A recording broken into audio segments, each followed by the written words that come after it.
Hi, my name is Fallout, and today I'm going to explain and review every weapon in Arc Raiders in just 30 seconds each, starting with the common tier and the Hairpin. The Hairpin needs to be cocked after each shot, which would be fine if it put out way better damage per shot, but it doesn't, making the Hairpin arguably one of the worst weapons in the game for PvP. The only upside about the weapon is that it has a built-in silencer, but honestly that's like saying, I have an old beat-up car that barely drives, but hey, it came with an air freshener. And yay, less noise when shooting arc, but they explode when they die anyway, so no matter what, you make noise. Never spend any materials upgrading this weapon, the Rattler. The Rattler is an assault rifle, and out of every weapon you can potentially get in a free loadout kit, it is hands down the worst. It's weak and the mag is laughably shallow, to the point where even if you land every shot in the mag, you won't be able to down a fully shielded enemy without needing to reload mid-fight, which is just an awful feeling. By upgrading the Rattler, you do improve the magazine size, but I'd still recommend using pretty much any other gun in the game, the Kettle. The Kettle is what the Rattler wishes it could be when it grows up, an assault rifle that has the ability to fully shut down an enemy raider without needing to reload mid-fight. The Kettle can down a light shielded raider in just 12 shots, which ain't bad. The Kettle is semi-automatic, meaning you have to spam the trigger a lot to shoot fast, but who cares? A fully upgraded Kettle is actually damn lethal at mid to close range. Do not sleep on it. I recommend any weapon mod that reduces per shot dispersion, as that accuracy cone can bloom out pretty fast when shooting. The Ferro. The Ferro is a weapon that needs to be manually reloaded after each shot, but deals a crazy amount of damage per bullet. Because of its high damage output, it is damn good at shutting down low-level arc of any kind, but also not too shabby on bigger arc, provided you are targeting their exposed weak points. The Ferro is great for mid to long range combat against other raiders, but ideally you should be pairing it together with another weapon for close quarters combat, the Stitcher. Much like the Kettle, the Stitcher is a common weapon that is respectable at level 1, but becomes incredibly lethal if upgraded. Unlike the Rattler, it can down a light shielded raider in just one mag, 17 shots to be exact, but the mag size does not go up when you upgrade the weapon. Therefore, I hardcore recommend you buy a light mag weapon mod when you can, as well as anything that reduces the per shot dispersion, because the bloom on the Stitcher can get wild. Use up close on other raiders, it's very good. The Anvil. The Anvil is kind of like a smaller common tier version of the Ferro. Like the Ferro, it can down a fully light shielded raider in just 3 shots to the body. Fun fact, it also takes 3 shots to down a light shielded raider in the head with the Anvil, which is actually the case with a lot of weapons in Arc Raiders, but yeah, the TLDR is just aim for the body. Also, like the Ferro, the Anvil is incredible at demolishing any and all low-level arc on the field. Arpeggio. The Arpeggio fires a 3-round burst with every pull of the trigger. Even though it's consistent and relatively accurate at mid-range, it takes a whopping 5 full bursts in order to down a light shielded raider, which I think is really goddamn crazy. If you're asking me, I'll use an Arpeggio over low-level stuff like a Rattler, but there's way better weapons out there for both kill and arc and especially enemy raiders. The Burletta. The Burletta is a small pistol and can fire relatively fast, provided you're good at mashing the trigger. While lethal at close range, you have to be accurate as hell. It requires 12 bullets to kill a light shielded enemy raider, and you only get 12 in the default mag. Doable, but again, very risky if you haven't modded the weapon at all. If you enjoy the Burletta, and oddly enough, I kinda do, definitely hit it with a mag extension mod to give yourself a little wiggle room when fighting in close quarters.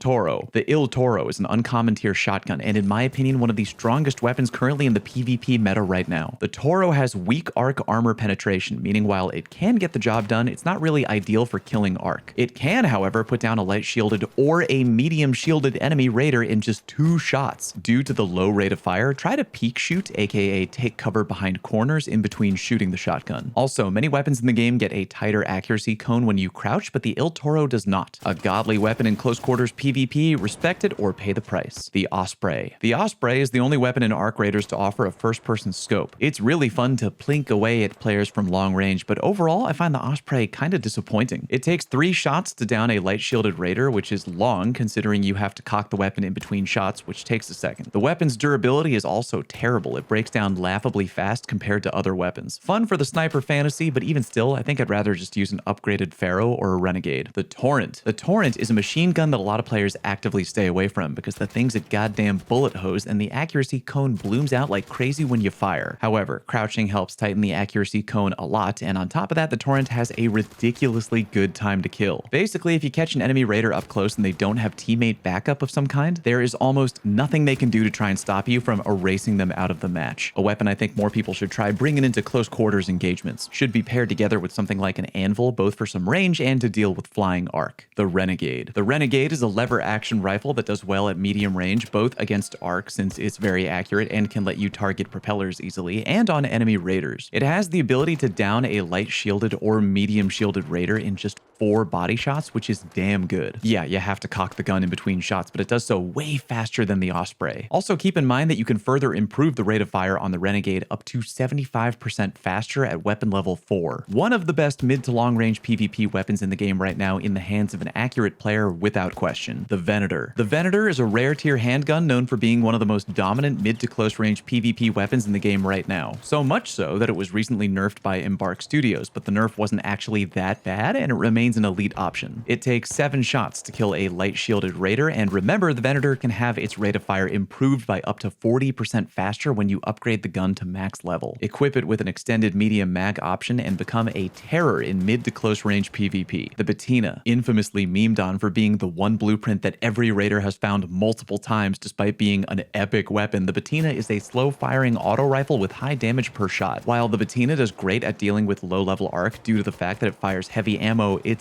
oddly very lacking in PvP. Upgrading the weapon does improve the rate of fire, but fully upgrading it is really expensive, and honestly, I'd rather use a fully upgraded Kettle or Stitcher over the Bettina, which is kind of sad for a pink tier weapon. The Tempest. The Tempest is basically an all grown up version of the Rattler. It's better in both damage output per bullet, rate of fire, and magazine size. Respectable versus arc, and quality against enemy raiders too. It'll take 12 shots in either the body or the head to down a light shielded raider. Not bad if you're a fan of auto rifles in general. I'd take one over the Rattler or even the Bettina any day. The Bobcat. The Bobcat has a really high rate of fire and can absolutely shred through enemy raiders, but Christ on a cracker, the thing's crosshair bloom rivals the Torrente LMG. Even when crouching, the bloom on the Bobcat kicks out to an insane degree. It's almost mandatory that you use it in combination with weapon mods like the Compensator 2 and the Stable Stock 2. That being said, if you can master the kick and the bloom, it's rock solid at shredding enemy raiders in close quarters combat. Using it at any other range is a waste of ammo. The Hullcracker. The Hullcracker is essentially a grenade launcher that is only good at shooting arc. It can technically down an enemy raider eventually, but yeah, only a blind deaf arc raider would lose a 1v1 to someone wielding this weapon. The Hullcracker took a nerf recently, which is extremely disappointing, and it can no longer one-shot hornets, which is really dumb. But it still remains a reliable go-to weapon for fighting either the Queen or the Matriarch. Just make sure you bring a lot of ammo. The Vulcano. The Vulcano is an epic tier shotgun, and while it does less damage per shot than the Toro, it fires way faster. You can down a light shielded enemy raider in 3 shots with the Vulcano, and again, your plan of attack should be straight up just to spam the trigger as fast as you can until the other guy goes down. The Toro, by comparison, is the gun you have to be a little bit more careful with due to the slow rate of fire, relying more so on peak shooting if you have to. Not the Vulcano. Very good in the current PvP meta, and of course, use on enemy raiders and use other weapons on enemy arc. The Jupiter. The Jupiter is a legendary tier sniper rifle that requires you to charge up your shot briefly before firing. While the arc armor penetration is listed as very strong, the Jupiter IMO isn't the best weapon to use against the Queen or Matriarch. I would much rather use the Hullcracker even after the nerf or the Equalizer. It's certainly a flashy and fun weapon, but I feel like you don't get as much bang for your buck per mag. It can down an enemy raider in 3 shots, but again, you gotta charge up the shot and cock between each shot. I'd legit rather use a Renegade or Ferro, way cheaper and way less risky to lose. The Aphelion. The Aphelion is the newest legendary weapon to be added to arc raiders, and like its brothers, it runs on energy clip ammo. Aphelion fires a 2-round burst, and it takes 3 full bursts to down a light shielded raider, which honestly, pretty good for a mid-range weapon. While the Aphelion can break arc armor quite well, it's probably best used on other raiders, but man, it feels really risky using a weapon of that rarity for PvP combat when something like a Renegade is way less expensive. Your call though, it's basically a flex showing off weapon, up until you lose it, of course. The Equalizer. The Equalizer is a legendary machine gun and my personal favorite of the 3 legendaries. While you could use it on other raiders, that seems like a huge waste. It has pinpoint accuracy when firing in full auto and rips armor plating off both the Queen and the Matriarch in the blink of an eye. Ideal for effing up all the larger arc enemies, and IMO the current S tier option for any Queen or Matriarch fight. Crossing my fingers it doesn't get nerfed because I really like it. And people always want a tier list, so fine, I'll give you a few. Feel free to argue about it because these always cause arguments. This is my weapon tier list for fighting enemy raiders. This is my weapon tier list for fighting small arc, and this is my weapon tier list for fighting large arc. Argue away in the comment section. Thank you very much for watching. Peace.